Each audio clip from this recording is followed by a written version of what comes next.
Hello students, welcome to social science class.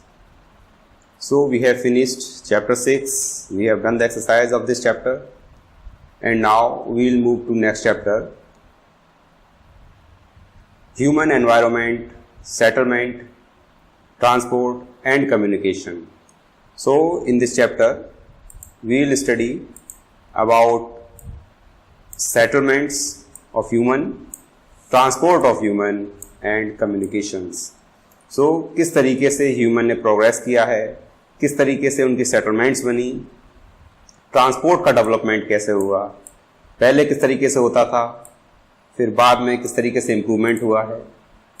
So all we do in this chapter and we shall also see different modes of communications. Communications refers to जब कोई to और more than to people आपस में एक तरीके से हम कह सकते हैं इंफॉर्मेशन का आदान प्रदान करते हैं. Interchange of information, this is called communication. So अगर बिल्कुल स्टार्टिंग की बात करें, पहले जो ह्यूमंस होते थे ये जंगलों में रहते थे, फॉरेस्ट में रहते थे, केव्स में रहा करते थे. So there is no settlement. उस समय कोई भी सेटलमेंट नहीं था, कोई भी बस्तियां नहीं होती थी, किसी भी तरीके का ट्रांसपोर्ट नहीं था, किसी भी तरीके का कम्युनिकेशन नहीं था.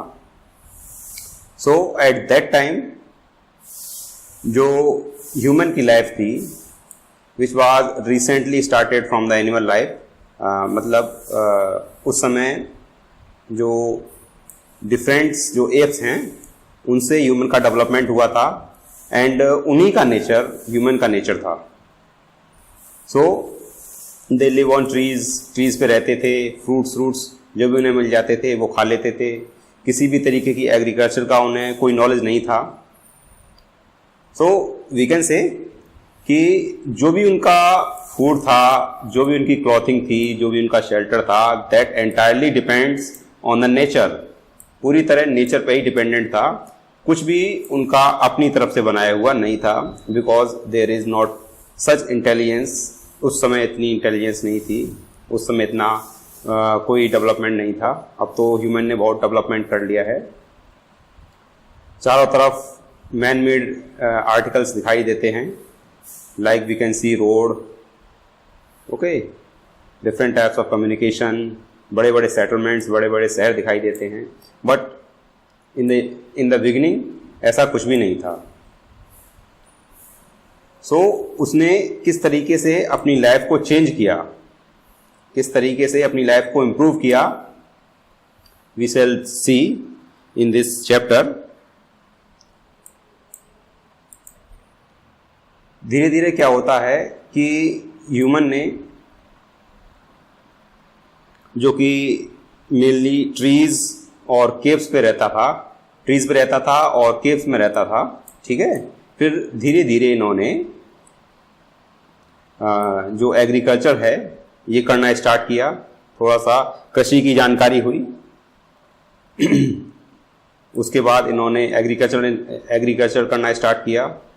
फिर एग्रीकल्चर करने से क्या हुआ कि इनको एक स्थान पे रुकने की ज़रूरत महसूस होने लगी, बिकॉज कृषि इस तरीके से नहीं हो सकती है कि आप नोमैड्स वाली लाइफ व्यतीत करें और फिर जो है एग्रीकल्चर कर लें.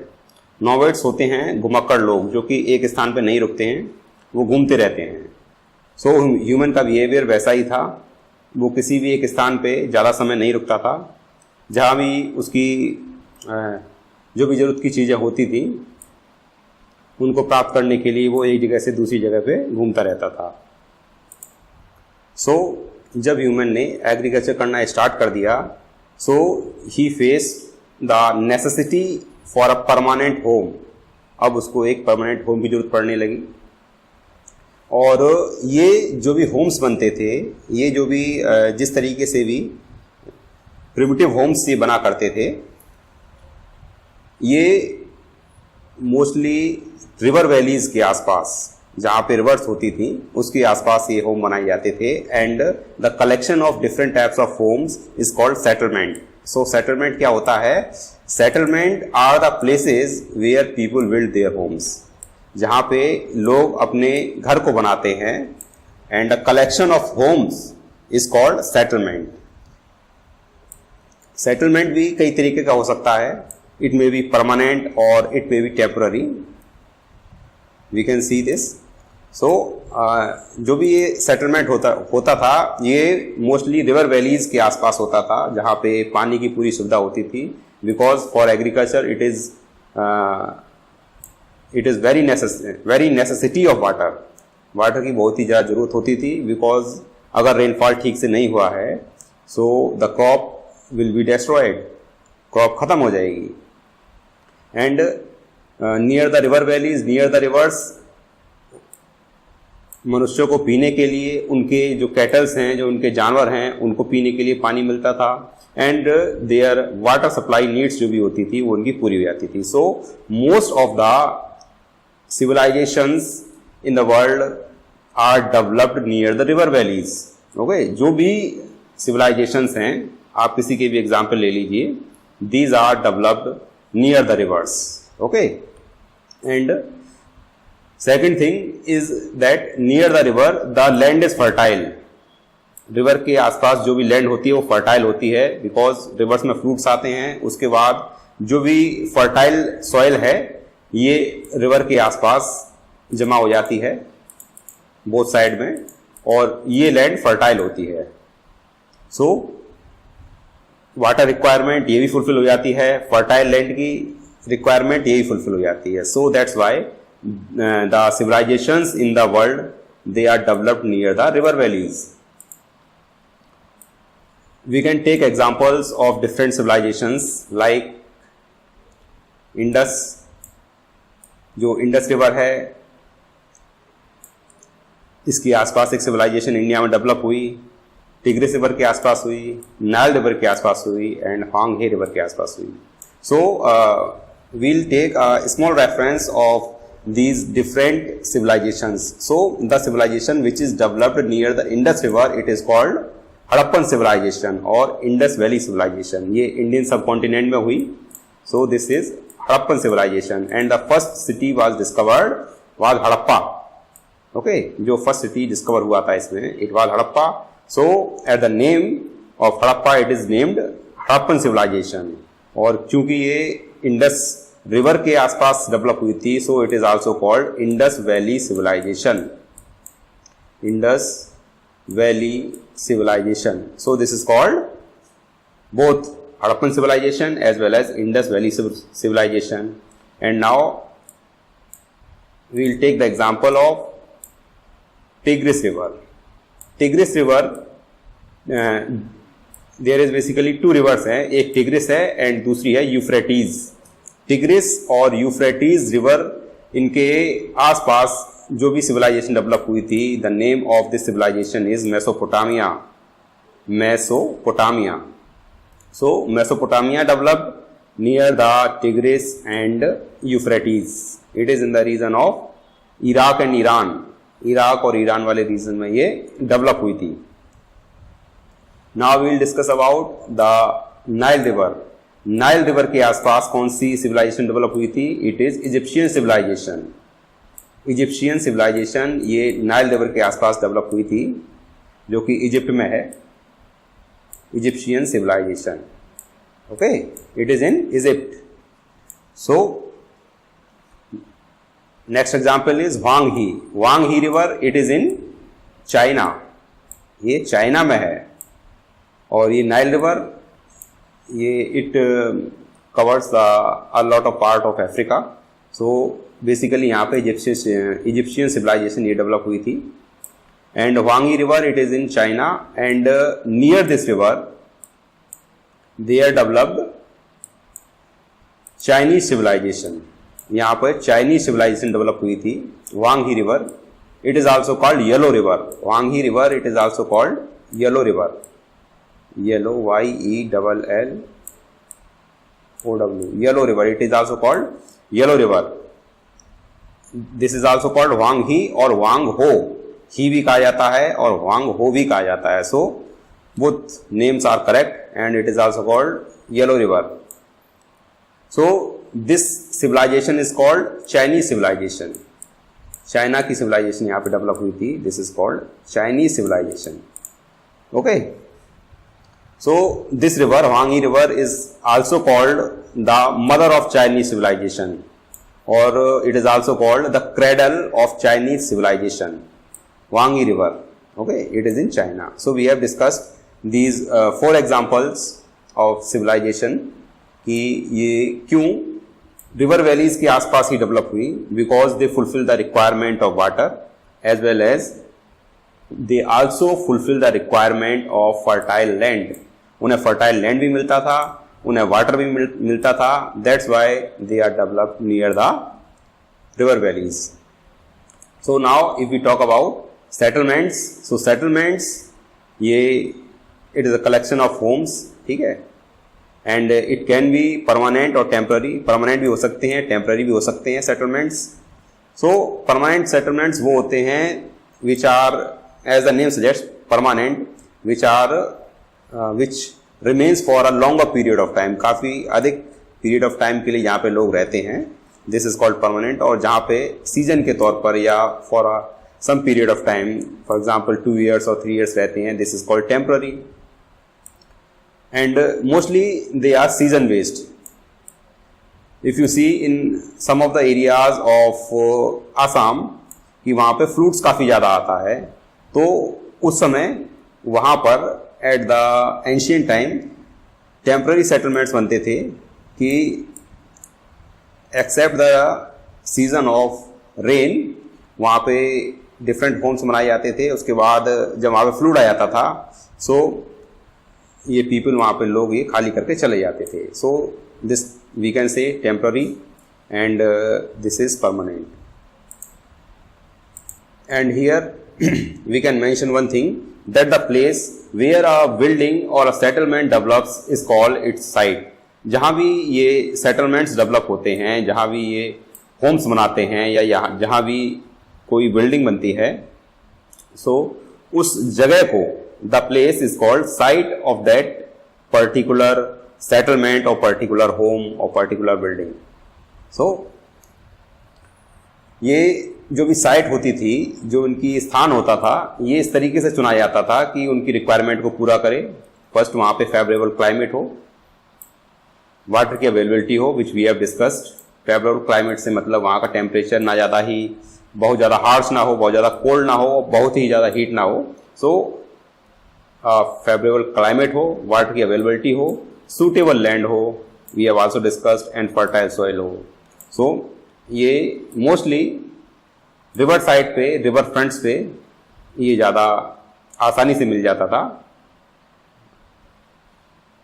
सो all the civilizations in the world are developed near the river valleys. This is the reason, this is the main reason. Okay, सारी फेवरेबल कंडीशंस उनको वहाँ मिल जाती थी.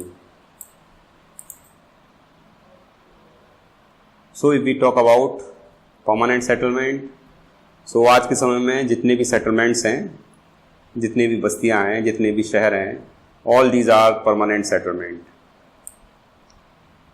Here you can see in this picture, this is a settlement, यानी here you can see different से homes बने हुए हैं. Okay, but this is not very compact settlement. It is rare settlement, मतलब काफ़ी स्पेस सेटलमेंट है. Compact settlements वो होते हैं जिनमें होम्स ये काफ़ी ज़्यादा पास पास बने हुए होते हैं, काफ़ी ज़्यादा कॉम्पैक्ट होते हैं, डेंस होते हैं. So these are compact settlements. This is a type of settlement you can see in this picture. And if we talk about temporary settlements, अभी हमने थोड़ा सा डिस्कस किया था. टेम्पररी सेटलमेंट्स ये थोड़े से टाइम पीरियड के लिए बनाए जाते हैं, and these are mostly located in deep forest, hot and cold deserts and mountains. Okay, so ऐसी जगह पर ये होते हैं थोड़े से समय के लिए, and due too harsh conditions यहाँ पे पीपल थोड़ी देर के लिए रहते हैं, थोड़े समय के लिए, कुछ मंथ्स के लिए रहते हैं, and they then they left out the settlement, उसके बाद इन घरों में से या इन सेटलमेंट से लोग चले जाते हैं। And they mostly practice hunting, gathering and shifting cultivation and transhumance. Shifting cultivation क्या होता है we will discuss, and transhumance क्या होता है we will also discuss. So first we will discuss what is shifting cultivation. यानी जो temporary settlements में रहने वाले लोग होते हैं ये शिकार करते हैं और उसके बाद जो फॉरेस्ट प्रोड्यूस होते हैं लाइक फल, डिफरेंट वेरीज, गोंद, इस तरीके से इन चीज़ों को इकट्ठा करते हैं, शिफ्टिंग कल्टीवेशन करते हैं और ट्रांसह्यूमनेंस इससे भी जुड़े होते हैं। So first we discuss shifting cultivation and then we discuss transhumance. So shifting cultivation क्या होता है? शिफ्टिंग कल्टीवेशन ऐसा कल्टीवेशन होता है, we can say it is a primitive type of cultivation, यानी एक ऐसी खेती जो कि प्रिमिटिव टाइप की होती है। प्रिमिटिव टाइप की किस तरीके से कह सकते हैं हम? स्टार्टिंग में और अभी भी कुछ ऐसी ट्राइब्स हैं जो कि अभी भी शिफ्टिंग कल्टीवेशन करती हैं, शिफ्टिंग कल्टीवेशन। सो इसमें क्या होता है, फॉर एग्जांपल जो फॉरेस्ट होते हैं ये काफ़ी बड़े बड़े होते हैं, तो इसमें जहाँ भी ये शिफ्टिंग कल्टीवेशन करनी होती है तो जो लोग होते हैं, जो ट्राइब्स के लोग होते हैं, जनजातियाँ वाले जो लोग होते हैं, वी कैन से आदिवासी लोग, सो ये ही मोस्टली शिफ्टिंग कल्टीवेशन करते हैं। तो इसमें क्या होता है, जो लैंड होती है उस पर जो डिफरेंट टाइप्स के जो प्लांट्स होते हैं या डिफरेंट टाइप्स के जो भी श्रब्स होती हैं, झाड़ियाँ होती हैं, तो उनको उस लैंड पे जला दिया जाता है, बर्न कर दिया जाता है, with the help of fire burn कर दिया जाता है। तो उससे क्या होता है कि वो लैंड खाली हो जाती है। जब ये लैंड खाली हो जाती है तो उसके बाद उस पर जो भी बीज बोने होते हैं, जो भी सीड्स होते हैं, उनको जो है उन पर डाल दिया जाता है। ठीक है, थोड़ी सी मतलब जो है उसकी मिट्टी को अच्छा करके उस पर सीड्स को डाल दिया जाता है। उसके बाद जब ये प्लांट्स बड़े होते हैं, ठीक है, जब इनका हार्वेस्टिंग का टाइम होता है, इनको काट लिया जाता है। उसके बाद इस तरीके से धीरे धीरे करके जब 1 या 2 या 3 फसल इस पर हो जाती हैं, 1, 2 और 3 क्रॉप्स हो जाती हैं, तो इसकी मिट्टी की जो फर्टिलिटी होती है, जो उपजाऊपन होता है, ये काफ़ी कम हो जाता है काफ़ी। और ये क्योंकि एक प्रिमिटिव टाइप की एक एग्रीकल्चर है, तो इसमें कोई भी खाद का, कोई भी मैन्योर का प्रयोग नहीं होता है। सो अब इस लैंड को छोड़ दिया जाता है। Now this is abundant, okay, इस लैंड को अब ये लोग छोड़ देंगे। अब इसके बाद ये दूसरी जगह पे जाएंगे, they will now shift to other place. ठीक है, अब दूसरी जगह पे जाके फिर ये इसी तरीके से उस लैंड को इसी तरीके से साफ करेंगे। उसमें जो भी उसकी प्लांट्स होंगे, जो भी स्ट्रब्स होंगी, झाड़ियाँ होंगी, उसको ग्रास होगी, उसको ये लोग जला देंगे, बर्न कर देंगे। ठीक है, उसके बाद ये लैंड बिल्कुल जब खाली हो जाएगी तो इसमें they will sow their seeds, फिर इसमें ये सीड्स बोएंगे। फिर उसके बाद इस तरीके से जब भी इसकी जो फर्टिलिटी है इस लैंड की ये कम हो जाएगी, फिर इसको छोड़ के ये फिर तीसरी जगह शिफ्ट हो जाएंगे। Okay, so this is called shifting cultivation. Due to shifting process, इनका शिफ्टिंग जो है काफ़ी जल्दी जल्दी होती है। This is called shifting cultivation. You can see that frequently the land area, the agriculture area is shifted, so that's why this is called shifting cultivation. ठीक है, एंड इसमें जो भी प्लांट्स होते हैं, जो भी स्ट्रब्स होती हैं, पहले से उनको काटा जाता है और उसके बाद इनको बर्न किया जाता है। That's why another name of shifting cultivation is slash and burn cultivation. ठीक है, इसको स्लैश एंड बर्न कल्टीवेशन भी कहा जाता है, slash and burn cultivation. Shifting cultivation is also called slash and burn cultivation. Due to shifting of the agriculture area, this is called shifting cultivation, and due to slash and burn, it is also called slash and burn cultivation. So we have discussed shifting cultivation. ये mostly जो tribes होती हैं, जो आदिवासी लोग होते हैं, जनजाति लोग होते हैं, उनके द्वारा की जाती हैं। और चूंकि पहले के समय में जो भी लोग थे ये सभी प्रिमिटिव थे, इनको ज़्यादा कोई एग्रीकल्चर की जानकारी नहीं थी, मैन्योर्स उस समय मतलब फर्टिलाइजर्स उस समय नहीं होते थे, सो रिसोर्सेज भी काफ़ी कम थे. That's why this primitive type of cultivation is in predominance. So this is shifting cultivation. Now we will discuss transhumance. So transhumance क्या होता है? So in this shifting cultivation we have seen that agriculture is done. इसमें agriculture किया जाता है, लेकिन ट्रांसह्यूमेंस में क्या होता है कि जो लोग first we erase this, okay, so कि कुछ लोग ऐसे थे जो कि कैटल्स को पालते थे, जो कि जानवरों को पालते थे. उनके पास डिफरेंट टाइप्स के एनिमल्स होते थे लाइक बफेलो, काउज, ठीक है, शीप्स. तो शीप्स, गॉट, तो क्या होता है कि इनके काफ़ी अच्छी मात्रा में होते थे, हर्ट्स होते थे इनके 100, 200, 300, 400, 500, काफ़ी अच्छी मात्रा में जब ये होते हैं तो इनको खाने के लिए, इनको यानी कि चरने के लिए पास्चर चाहिए. पास्चर मीन्स चारागाह. तो जहाँ पर भी ग्रास होती है, जहाँ पर भी इनको श्रब्स या ग्रासेस मिल जाती हैं जो कि ये एनिमल्स खाते हैं, तो वहाँ पर ये लोग पहुँच जाते हैं. उसके बाद कुछ समय बाद क्या होता है, जब ये एनिमल्स, जब ये हर्ड्स जो होते हैं, ये पूरी उस फील्ड की ग्रास को खा जाते हैं, प्लांट्स को खा जाते हैं, तब उस एरिया से ये शिफ्ट कर जाते हैं, फिर ये दूसरे एरिया में जाते हैं. ठीक है, अब यहाँ पर इस एरिया में जो भी ग्रासेस हैं, जो भी प्लांट्स हैं, इसको भी जब ये जानवर खा जाते हैं तब ये फिर यहाँ से शिफ्ट कर जाते हैं. So this is the shifting for the pasture, यानी चारागाह के लिए जब ये ह्यूमन शिफ्ट करते हैं with their animals, this is called ट्रांसह्यूमेंस.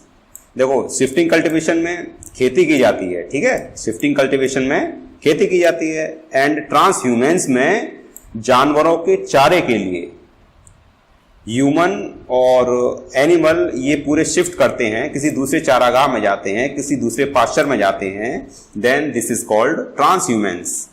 सो ट्रांसह्यूमेंस क्या हुआ? Seasonal movement of people for the search of new pastures to feed the animal, to rear the animal. This is called transhumance. Okay. And shifting cultivation, this is associated with agriculture. Transhumance, this is associated with the activities of animals